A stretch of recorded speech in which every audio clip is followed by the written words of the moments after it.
তো এই যে দেখতেছেন এখানে একটা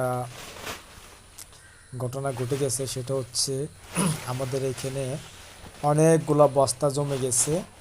তো বস্তা বিক্রি করব করব ভাবছি, কিন্তু আজকে 1 মাস হয়ে গেছে এখনও বিক্রি করি নাই। তো আজকে সকালবেলা কল দিলাম এই ভাইটাকে, তো ভাই আসলো, আসিয়ে এখন বস্তাগুলা যেগুলা মানে কাজে আসবে না ওগুলো এক সাইড, আর যেগুলো কাজে আসবে এগুলো সুন্দর করে গুছিয়ে নিচ্ছে, কারণ ওনার অনেকগুলো বস্তা প্রয়োজন। তো ওই লোকটা সব সময় আমাদের এখান থেকে বস্তা নিয়ে যায়, বাট আমরা কম হলে আসে। তো এখন এই যে দেখতেছেন বস্তাগুলো কীভাবে মুছ করতেছে। তো প্রত্যেকটা বস্তা ওনারা চেক করে করে নিয়ে যায়, ঠিক আছে, কারণ ওনারা তো ওগুলা দিয়ে আপনার অনেক কাজে লাগায়।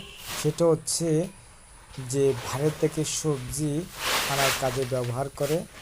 তো এই তো তো এখন আস্তে আস্তে এগুলো গোছাতেছে, এখন গোছানোর পরে এগুলো গণা হবে, গণা হওয়ার পরে এগুলা টাকার লেনদেন হবে। তো সবাই ভালো থাকবেন, সুস্থ থাকবেন, আল্লাহ হাফেজ।